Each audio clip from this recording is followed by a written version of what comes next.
Shikues nderuar, ju përshëndesim, rikthyer sërish në TikTok për të ndalur tashmë tek zhvillimet më të fundit gjeopolitike. Do ndalim tek Rusia, e cila po përmirëson sistemin e saj raketor të pandalshëm me energji bërthamore orëshnik dhe synon ta vendosë të sistem në Bielorusi. Ky sistem, i cili ka aftësinë të godasë Londrën, brenda 8 minutash përbën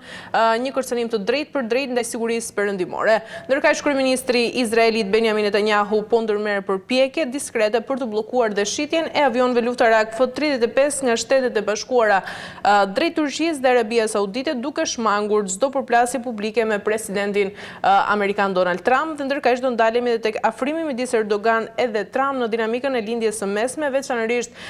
në lidhje me konfliktin e Gaza dhe marrëdhëniet Turqi-Izrael. Ndjekim insertin dhe rikthehemi. Afrimi midis presidentit turk Recep Tayyip Erdogan dhe presidentit amerikan Donald Trump po tërheq vëmendjen në skenën ndërkombëtare, jo vetëm për shkak të situatës në Gaza, por edhe për shkak të çështjeve të tjera strategjike, si blerja e sistemeve ruse të mbrojtjes ajrore S-400 dhe rikthimi i Turqisë në projektin F-35. Turqia po lëviz për të zgjidhur krizën, që këto veprime kanë shkaktuar në marrëdhëniet SBA-NATO dhe po negocion gjithashtu me Egjiptin për shitjen e avionëve luftarak turq. Një forcë ndërkombëtare stabilizimi për Gazën është në planifikim, ku Turqia mund të ketë një rol kyç në mbrojtjen e aktivitetit civil dhe rindërtimin e zonës. Pjesëmarrja turke mund të ndryshojë balancën e fuqive në rajon dhe të ndikojë në marrëdhëniet Turqi-Izrael, ndërsa vendet arabe dhe SBA-ja luajnë rol në drejtimin e këtij procesi. Mirë, për diskutuar mbi këto zhvillime të tjera, kam në një lidhje të drejtë për drejtë nga Turqia gazetarin Sokol Brahaj. Sokol, përshëndes.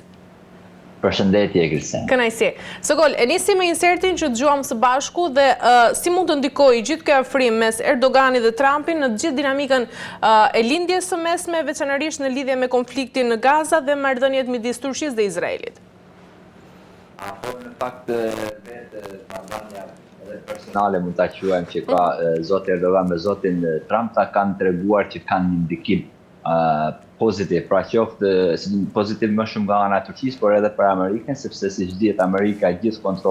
kontrollin e lindjes së mesme ja ka lënë në dorë Izraelit prej dekadave me radhë, por tashmë me sa duket e ka kuptuar vetë edhe Pentagoni gabimin e kësaj dhe të vënë si themi një ushtar të dytë, jo vetëm një xhandar, por të kenë dy xhandar. Dhe kjo është shumë pozitive për Turqinë, po ashtu edhe vetë interesat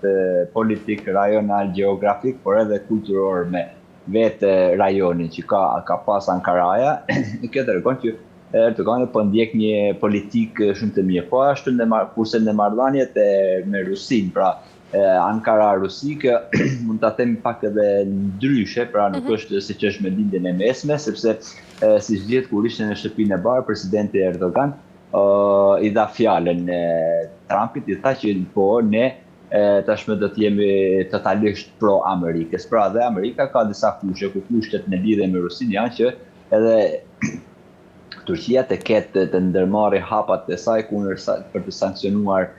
Rusinë në disa tema që janë shumë jetike për Turqinë, ku pika e parë është energjia, e dyta është centralet nukleare dhe e treta është deti i Zi. Me fillon nga fundit për punën e detit të Zi, siç dihet javët e kaluar, 2-3 tankera të mëdhenj nafte janë bombarduar nga Ukraina apo nga dikush tjetër, ku kanë qenë shumë afër territorit turk, kurse e dyta edhe këtë fillim javë, domethënë një dron i panjohur, pra një dron ka hyrë në territorin e Turqisë dhe aty diku afër Ankarash është zgjesuar në një vend pa banim, pra është zgjesuar nga avionat F-16 të Turqisë dhe kjo tregon që nuk i ka shumë marrëdhëniet, domethënë nuk janë të dëshirueshme marrëdhëniet e Ankaras me Rusinë ashtu siç duhen, por janë në fraksione nëse ne bët kuptimin më të afërt të Amerikës. Kurse e treta është po ashtu edhe centralet nukleare, sidomos centrale nukleare që tashmë ka përfunduar në Akuju, është që Amerika i ka thënë që Trumpi pra i ka thënë që një biznes i madh, pra një firmë e madhe, kompani e madhe amerikane që merret me centrale nukleare, ka shprehur interesin që t'ia blejë të gjitha pjesët e saj, domethënë t'ia blejë gjithë centrale nukleare ku 51% i përket Rusisë dhe pjesët e Rusisë do t'i marrin Amerika, dhe kjo në takimin mes Erdogan dhe Putin në Ashgabat të Turkmenistanit ditë më parë ka qenë një ndër gjërat kryesore të takimit dhe të bisedimeve, ku në ato orë që janë takuar vetë presidenti Erdogan me presidentin Putin në ato orë në Odessa, në një port të Ukrainës, pra i vetmi port që ndoshta ka ngel në det të zipër në hartën e Ukrainës, janë bombarduar disa anije që përkasin biznesmeneve turk. Dhe në këtë aspekt, kemi dy botkuptime tash të ndryshme ndoshta, por normalisht që Turqia në pikë së pari vërteton veten e vet dhe forcën e vet në rajon dhe më gjerë, kurse në ana tjetër normalisht që Turqia që me krijimin e NATO-s fytyrën e ka drejt perëndimit, pra është në umbrellën e NATO-s dhe në etyrin për të bërë antare plot të Bashkimit Evropian. E qartë Sokol, nga ana tjetër, cilat janë dhe pasojat e mundshme ndërkombëtare nëse Turqia merr një rol aktiv në forcën ndërkombëtare të stabilizimit të Gazës dhe duke përfshirë këtu dhe ndikimin në Shtetet e Bashkuara dhe vendet arabe? Një në Shtetet e Bashkuara duhet të jetë Turqia nëse e shohim në këtë aspekt, por nëse Turqia nesër pas nesër apo në një të ardhmë të shkurtër, ku kalojmë në fazën e dytë të planit të paqes së Trumpit për Gazën, Turqia duhet të jetë atje dhe këtë kërkon Amerika, sepse Turqia është i vetmi vend që do të jetë atje pjesëmarrës pra nga truproje ushtar të paqëruesjes, do të jetë i vetmi vend që është në NATO, pra në vëzhgimin ose si mund ta quajmë në umbrellën e NATO-s dhe të Amerikës dhe kurse Egjipti, Katari e vendet tjera nuk janë në umbrellën e NATO-s, është Izraeli nuk është në umbrellën e NATO-s, është aleati, është në ta quajmë domethënë gjëja më e ngushtë, fëmia më e ngushtë, më e dashuruari i Amerikës, por gjithsesi Amerika lot me dy tre ushtarë dhe jo me një ushtar dhe këtë duhet të jetë Turqia me patjetër. Nga aspekti amerikan duhet është shumë domethënës sepse të gjitha të dhënat pra në rajon dhe në Gaza për nëse bëhet fjalë që do të shkojnë atje domethënë ushtarët turq, të direkt sinkronizimi i inteligjencës, pra i çdo lloji informacioni të jetë automatikisht edhe për Pentagonin dhe për Brukselin, pra për NATO dhe për Amerikën, dhe kjo është një fitim i madh shumë për Amerikën për kontrollimin e zonës. Kurse nga ana tjetër, nga ana fetare, nga ana besimit apo e kulturës, normalisht që ka një domethënie krejt ndryshe qoftë për popullin e Gazës, por qoftë edhe për botën arabe dhe për gjithë botën muslimane. Në thojza normalisht, që Turqia është një më i besueshëm, të paktën shumë më i besueshëm se sa Izraeli, apo se sa Egjipti, apo edhe se sa Katari, sepse është i vetmi lider në botë, Erdogani, që jo vetëm thjesht vitet e fundit që u bë gjenocidin me gjakmarrës, domethënë me barbarizmat më të mëdha të historisë së njerëzimit, por ka një domethënie krejt tjetër, sepse Erdogani në të gjitha platformat që nga Kombet e Bashkuar, NATO, BE, të gjitha platformat, të gjitha konferencat që ka folë në arenën ndërkombëtare, ka prezantuar pra problemet e Gazës, gjakderdhjet, gjenocidet e gjitha. Në këtë aspekt është shumë domethënës, por atë të kemi një Turqi të fortë, domethënë në rajon pra për të sunduar me të vërtetë atë paqen e dëshiruar në Gaza apo në Palestinë, pra mes dy shteteve që mund të bëhen nesër, pra shteti palestinez dhe shteti Izrael, Gresila kjo lë shumë për të dëshiruar sepse duket një gjë shumë e gjatë, se tashmë Gaza po të thuash ka mbaruar totalisht, ka kaluar në duart e Izraelit dhe të gjitha prononcimet zyrtare bires edhe ditën e fillim të kësaj jave, qoftë kryeministri Netanyahu, por qoftë edhe ministrat e tjerë që tashmë kanë arritur qëllimin në Gaza, pra në Gazën kanë mbaruar dhe do vazhdojnë me pjesën tjetër të Palestinës, ku atje kolonet dihet shumë mirë që po mbrasin më presin njerëz këtu sa efektive dhe tjetë Turqia për ndalimin e kësaj, le shumë për të dëshiruar, sepse s'do të harrohet se Turqia është në umbrellën e NATO-s. Pra nuk mundet me bërë lëvizje Turqia në një tokë që nuk i përket Turqisë, pra jo në hartën e Turqisë, por në një tokë tjetër, një gjë që nuk i intereson Amerikës apo Izraelit. E qartë, Sokol, nga ana tjetër, si mund të ndikojë rikthimi i Turqisë në projektin e F-35 dhe blerja e avionëve luftarak nga Arabia Saudite në gjithë balancin e fuqisë ajrore në rajon dhe marrëdhëniet mes SBA-s dhe NATO-s? Apo kjo ka dy domethënie, një e para në F-35 Turqia ka qenë një ndër themeluesit e këtij projekti, e dyta ka pagu miliarda dollar, pra dhe është përjashtuar nga ajo, pra ja kanë grabit dollar Amerika, pra ky Trump që është sot në qeverinë e tij të para 4 viteve. E dyta është që me përjashtimin e kësaj, domethënë Turqia si ka dhënë një vetë besim në veten, fakt që ka zhvilluar edhe tashmë ofritet të gjithë botën edhe vetë industria e armëve mbrojtëse të Turqisë, pra Nëse një e keqe është që ka përjashtuar Amerika me sanksione të thellësa Turqinë nga projekti F-35, kjo ka dhënë një mundësi krete tjetër, pra i ka hapur një derë tjetër që ka forcuar vetë prodhimin e vet. E treta është që është shumë domethënës F-35, edhe pse Turqia kërkon me këmbgulja, sepse në fund të fundit janë avionat ushtarak më të përparuar, pra deri më tani janë më të mirët në botë dhe i duhen pra ato ku nga këto dihet që të marrë edhe Greqia, Komshit, edhe domethënë kanë marrë shumë antarë të NATO-s, por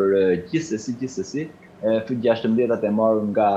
Katari atë, pra edhe këtë prodhim amerikan, edhe këto janë shumë të rëndësishëm në Turqinë, dhe atë në fakt na le të kemi një pyetje që me të vërtetë gjithë ajo euforia apo gjithë ajo retorika e Erdoganit dhe dhëndrit e Erdoganit që thotë kemi prodhuar kaq jemi të parët në botë që prodhojmë, kjo është një pikë pyetje, me të vërtetë ashtu, sepse nëse do të jetë ashtu, atëherë Turqia pse insiston të jetë në F-35 apo edhe në F-16, por në të njëjtën kohë Turqia ka bërë edhe marrëveshje me Italinë, për shembull, në prodhimin dhe zgjerimin e armëve me programin me firmën e Andrej Erdoganit,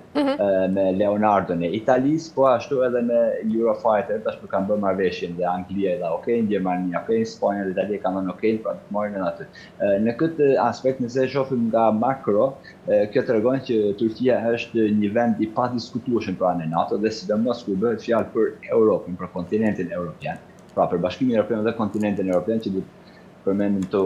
Anglinë, po edhe Turqinë, duket që është aktori më kryesor dhe do të jetë në të ardhmen aktori më kryesor dhe më vendimmarrës për sigurinë e këtij kontinenti, ku do ta shohim edhe shumë shpejt, që ta shohim shumë shpejt nëse do të dërgohen trupa paqëruese në Ukrainë, do ta shohim një formulim krejt ndryshe ose një ekuacion krejt ndryshe në sigurinë e Europës. Qartë, mirë Sokol, për të mbyllur këtë çështje të parë, cilat janë ndërkaq edhe sfidat kryesore politike dhe praktike që mund të hasen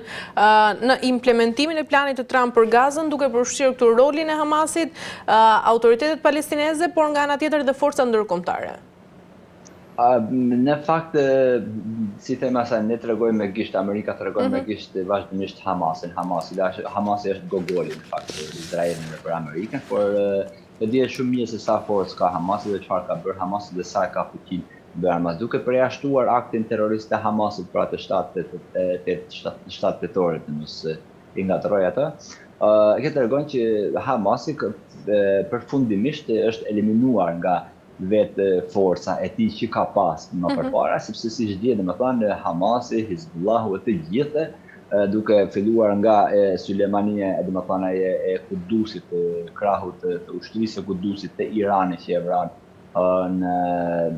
në Irak, që e vran në Irak, Sulejmanin e Iranit. Duke atë, domethënë Izraeli ka marrë superfuqinë e vet dhe dihet shumë mirë, domethënë që antarët më kryesorë apo listën kryesore drejtuese të Hezbollahut, mbi 5000 vet me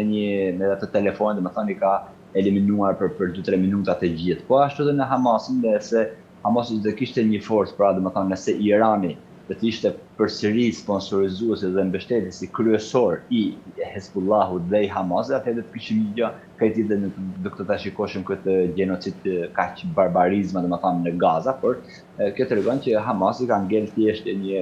një grup guerrills që tashmë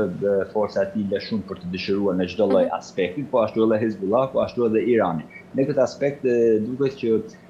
tashmë Hamasi, nga që e pranoi edhe kushtet e asaj, pavarësisht se ne i zbukurojmë të thëmë që ka qenë Turqia ndërhyrë, sepse nuk ka pas gjë tjetër për të humbur. Domethënë Hamasi nuk ka pas asnjë gjë tjetër, ku tashmë pritet të lezohet edhe gjenaza, pra viktima e fundit e pendjeve në thojza Izraelit, dhe për të Hamasi do të ketë një vendimmarrje në të ardhmen as i bëhet fjalë, domethënë të paktën në këtë fotografinë e sotshme e këtyre shifet, por mund të kthejmë prapë nëse ju kujtohet Vesila Fix para një viti, domethënë pas vitit të ri bëhet një vit që dele video e Trumpit që me Komar Hane, me Bijoze, me gjana me linë, domethënë Riviera e Gazës, dhe ne aty drejt po shkojmë, vetëm se i kemi ndruar emra, pra i kemi ndruar emra sepse edhe me hyrjen në fuqi të marrëveshjes aty ku hidhen firmë Turqia, domethënë për garantuesi që nuk do të vritet asnjëri më në Gazë, ishte Turqia, Egjipti, Katari dhe pas tyre ishte rralluar e gjithë Europa, pra liderët e Bashkimit Evropian dhe të NATO-s, ajo ka hyrë në fuqi, por vdekjet dhe genocidet në Gaza ende nuk pushojnë. Pra, ajo që na tregohet ne është tjetër ndoshta dhe ajo që është realiteti në vendin e saj është, ku sot domethënë kemi fatkeqësitë edhe natyrore me përmbytje në Gaza dhe çfarë po bëhet për atë, çfarë po bën ju. Edhe ky edhe ku ka ardhur kjo plani i Gazës si Trumpi, domethënë atë kur erdhi kur qytetarët e thjeshtë, pra qytetarët e Bashkimit Evropian, pra atë liberalizimi më perfekt që është në historinë e njerëzimit, që është ka mangësinë sa të duash, por që është civilizimi më i mirë, më perfekt i njerëzimit që ka arritur në këtë botë është Bashkimi Evropian. Dhe kur qytetarët e Bashkimit Evropian me somonin, pra me anijë veta, me varkët e veta, u nisin të gjithë me mira njerëz drejt Gazës për të shpëtuar, për të dhënë një gotë ujë, një kafshat bukë për Gaza, aty Trumpi, pra Amerika, ndërhyri dhe bëri një plan paqe në thojza. Edhe kjo u pranua në thojza edhe nga Izraeli, pra u shushua ajo forca e madhe humane e Europës për të kthyer nga njerëzimit, dhe tashmë po vazhdojnë të njëjta gjëra, po vazhdojnë, nuk është si kamera. Domethënë prapë ndihmat në Gaza nuk shkojnë edhe siç dihet, domethënë raportojnë të gjithë kolegët tanë nga Izraeli dhe nga Gaza dhe nga gjithë Filistina. Po këto janë probleme shumë të mëdha që me sa duket Hamasi ka humbur gjithë atë autoritetin e vet, sepse forca e saj nga kush ka pas forcën? Nga Hezbollah nga ka pas forcën? Nga Irani. Tashmë ku është Irani? Është krejt. Dhe për këtë arsye Turqia ti mund të ketë roli vetëm paqërues, pak nëse ne do të kemi vrasje, do të kemi gjenocide, barbarizma, kjo mjafton për zonën, pastaj pas në dekada më radh, por tashmë duket krejt qartë që ai plani atë riviera e planit të Trumpit duket se do të zbatohet, por duhet të shumë kohë sepse s'do të harruar që edhe për të hequr mbeturina pa miliona tone, domethënë që janë bombarduar nga Izraeli ka pranuar për t'i pastruar vetë. Pra, edhe kjo lën një gjë krejt tjetër, një pikë pyetje krejt tjetër, pse do të përsëri Izraeli atë? Kjo është që tashmë Gaza duket që do kalojnë totalisht në hartën e Izraelit. Ndoshta mund të duhet edhe 4-5 vite, por nëse mbarojnë, domethënë nuk kemi vrasje, nuk kemi genocide, për të toka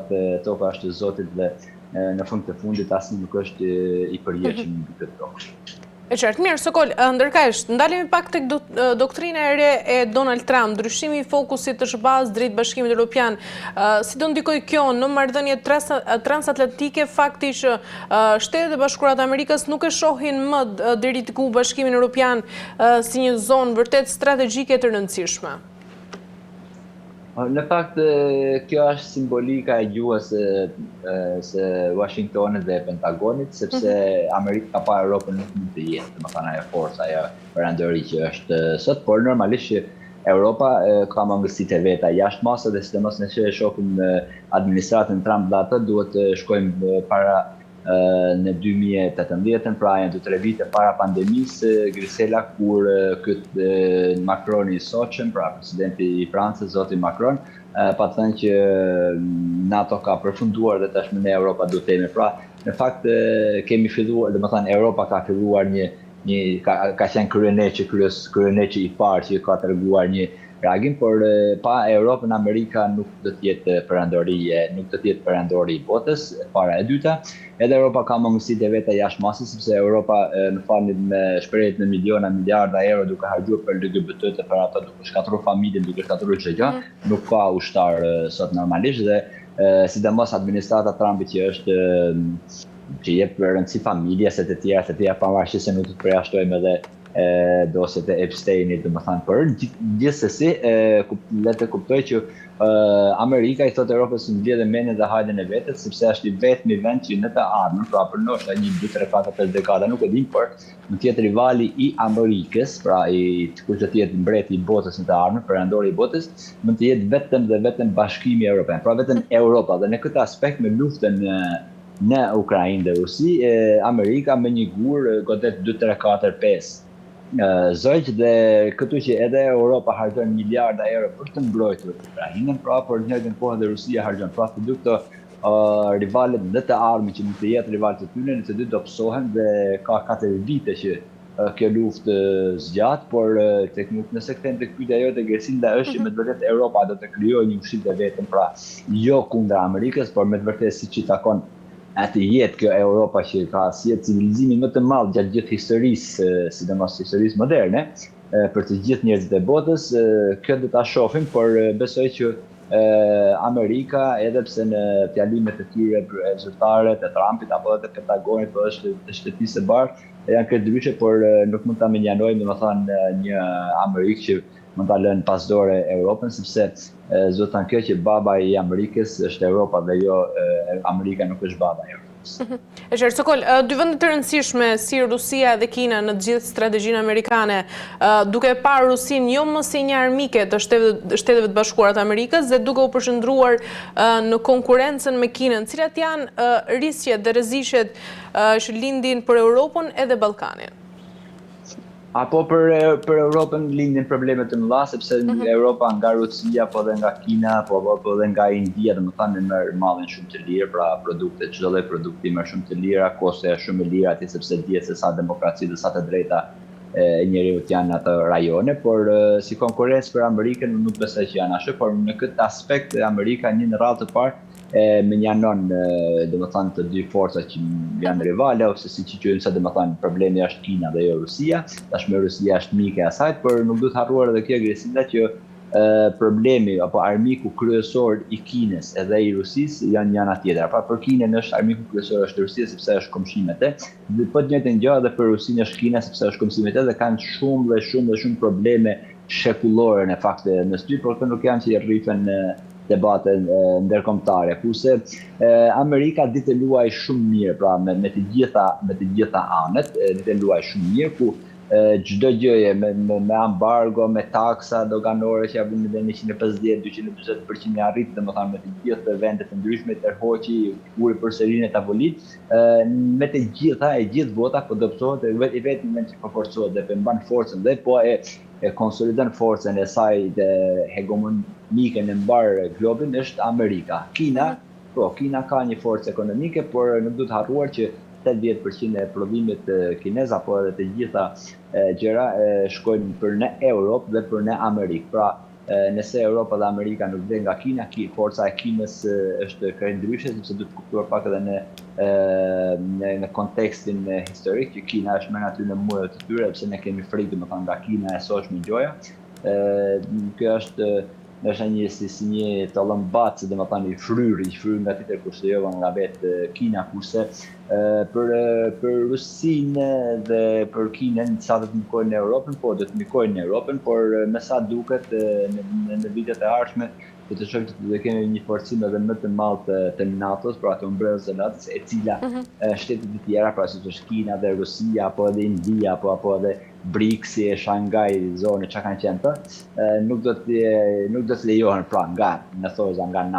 Amerika dhe nga Europa, nuk do të lejohen që të jenë rivale të mundshme të Amerikës dhe të NATO-s. E qartë, Sokol, nga ana tjetër, si mund të ndikojë gjithë doktrina e Donald Trump në sigurinë dhe interesat e Shqipërisë, Kosovës dhe vendeve të tjera të gjithë Ballkanit Perëndimor? Po, në fakt, doktrina e Trumpit është shumë domethënëse dhe marrëdhëniet e mira tashmë që më thoi za ai po e thotë që i kam me presidentin rus Trump, që ndikon negativ nga ana tjetër, nga një anë për ne shqiptarët dhe për Ballkanin, sepse automatikisht nëse Amerika ka shumë një marrëdhëniet me Rusinë, atëherë edhe faktori slav në Ballkan, pra gjenocid bërësit që prej dekada po bëjnë gjenocide mbi shqiptarë, sidomos tek por edhe tek bosnjakët, tek kroatët, serbët do të forcohen. Por do të pa edhe faktori tjetër, jo vetëm doktrina e Trumpit, por edhe faktori i BE-s dhe i Europës. Me të vërtetë të lejojnë këtë që Serbia të jetë pra isha Jugoslavia apo përpara luftës së parë botërore dhe pas luftës së dytë botërore. Unë nuk besoj ashtu, sepse Ballkani është shumë i vogël në gjeopolitikën globale, shumë i rëndësishëm, por jo se ka një peshë aq të madhe sa që Moska të jetë kali i Trojës në Beograd dhe të shkatërrojë domethënë gjithat Bashkimi Evropian dhe të ketë destabilitet, por normalisht që shtetet e tjera, pra domethënë kolonistët gjithmonë mbajnë disa karta në dorë, pra nuk mbajnë një derë maq, por mund të mbajnë 2-3 dera maq atë dhe përdoren si gjakërku të duan. Për shembull, kemi Srpska Republika në Bosnjë, po ashtu edhe Mitrovicën tonë, por nuk duhet harruar që gjithë Ballkani mbrohet nga NATO-ja, shumë shtetet e Ballkanit, pra këtu Shqipëria e të tjera që janë në NATO, disa prej tyre janë në Bashkimin Evropian, të tjera do të hyjnë pra Shqipëria dhe Kosova në Bashkimin Evropian, kështu që doktrina e Trumpit mund të jetë negative për Ballkanin, ndoshta pozitive nuk mund të jetë krejt ashtu siç pritet, pra domethënë nuk do të jetë si Bill Clintoni, por gjithsesi edhe negative unë nuk pres të jetë, sepse duhet harruar që Amerika ka sistem dhe nuk ka lider. Pra lideri i tij është i përkohshëm atje 4 vjet ose 8 vjet, kurse geopolitika dhe projektet, programet dhe sistemet e Amerikës nuk janë të soqur, po janë fikse 170 vite dhe në të vërtetë janë pa ndryshuar fare. Pra kanë sistemin dhe nuk janë në atë botë kuptimin e CEO-ni Ballkana si ne kemi këtë lider, apo Anadolli për shembull, është lideri dhe sa tjetaj dhe më thënë ne jemi më të fortët e botës, jo, ata kanë sisteme dhe lideri është thjesht një nënpunës atë që praktikon shumë gjëra, dhe pse e fort, dhe më thënë lideri i fort, nxjerrë disa gjëra sipas vetes së tij, por Amerika ka sistem dhe vetë sistemet e sundojnë botën dhe jo personat, kurse mentaliteti jo në Ballkanas, por edhe në Anadol, pra edhe në Turqi, edhe në vendet arabe, edhe në Rusi, edhe andena, është që lideri është më i fortë, por në fakt bota sundohet nga sistemet dhe jo nga lideri, sepse lideri maksimumi sa mund të jetë në qeveria, 30-40 vite, dhe pastaj bie çdo gjë, dhe nëse referohemi vetë historisë së Ballkanit, të qoftë Shqipërisë apo të slavëve në Ballkan, të ish Jugosllavisë, Serbisë së Soçme, të Rusisë, ish Bashkimit Sovjetik, ish Kinezë, domethënë nuk kanë sistem, por kanë lideri dhe lideri në sistemi kanë dy ndryshime agresive, ku ata që kanë sistemin sundojnë botën, kurse ata që kanë lider sa tjeta i gjallë, mund të jenë shumë mirë, por mund të jenë edhe shumë keq, për shembull si në Shqipëria. E qartë, mirë, Sokol, pyetja e fundit për të mbyllur. Ndalimi tek roli i Gjermanisë dhe Francës, duke marrë parasysh këtu edhe dobësimin e ndikimit politik dhe ekonomik të Gjermanisë, çfarë pasojash mund të ketë kjo për stabilitetin e Bashkimit Evropian për vendet kryesore të Unionit? Po, në fakt, destabilitet nuk bëhet fjalë që të jetë, por kemi një rivalitet, në fakt, një rivalitet të paparë, domethënë që nuk duket, por është luftë për mbijetesë, pra kush do të jetë edhe i pari i Europës. Një në radhë të parë do të parë pak nga historia që me të vërtetë Europa, pra Franca, Anglia, e të tjerë, pse nuk është Anglia, nuk është një BE. Një frikë ja kanë pas Gjermanisë gjithmonë si koha e Hitlerit, domethënë lufta e parë botërore, e dyta edhe di se kush janë gjermanët. E para nuk kanë dëshirën, domethënë që të jetë e prorë, pra që të jetë babai i BE-s, të jetë Gjermania. Kurse nga ana tjetër, rivaliteti mes Francës dhe Gjermanisë ka qenë vazhdimisht, por duhet të thënë edhe kjo që ana ekonomike, prodhimit e atë është Gjermania është e para, kurse Franca është ndër 5 shtetet e Këshillit të Sigurimit të Kombeve të Bashkuara, pra është edhe një forcë nukleare dhe me të vërtetë që Franca pas Shirakut nuk ka pas një lider. Domethënë edhe Franca ka sistem, por nuk ka, domethënë ka sistem dhe gjysmë lider, nuk ka pas një lider me të vërtetë të fortë që të jetë e prore, apo Gjermania siç kishte Merkelin, edhe nuk e ka sot, asnjëna nuk e kanë sot, por gjithsesi forca e Francës, apo si mund të them domethënë mundja që bëhet mes Francës dhe Italisë, ndikon mes të dyve kush do të jetë e prorë, pra kush do të jetë i pari i Bashkimit Evropian, por jo se do të ketë ndikim, sepse Europa tashmë më do e mos për 4-5 vite pritet edhe zgjerimi për funksionin e saj, sepse siç vjen që shumë vite para pandemisë, pra ne para 15 viteve debatoshim që Europa do të ketë një kushtetues, duhet ta ketë, do të ketë një ushtri, por nuk e bëri dot, pra pse nuk e bëri dot, është tjetër puna e pastaj është një debat tjetër në marrëdhënie ndërkombëtare, por gjithsesi ekuilibrat në Europë janë krejt ndryshe nga ajo çfarë duket domethënë në realitet, por si Franca si Gjermania besoj që kanë marrë mësim jashtëmase nga kjo lufta që po ndodh tashmë në bashkën e Europës, pra në Ukrainë, një pushtues shumë i fortë që është Rusia, pra është aty dhe nëse shohim me gjithë median, po thuhet se gjithë Europa thotë nesër pas nesër ose deri maksimumi deri në 30 jetën të na luftoj Rusia, dhe kjo është ndoshta një tip frikët që edhe ndoshta shumë popujve të Europës mund të kenë hyrë në palës kjo frikë, por gjithsesi kjo do të bëjë një kombinim mes forcave të Bashkimit Evropian të Shoqur, pra Gjermanisë, Spanjës, Francës, Italisë, e tyre, por edhe duke mos përjashtuar tashmë më as Anglinë dhe as Turqinë, por do të kemi një gjë ndoshta krejt ndryshe, sepse një e keqe mund të jetë edhe sebeb për të menduar një gjë për më të mirë.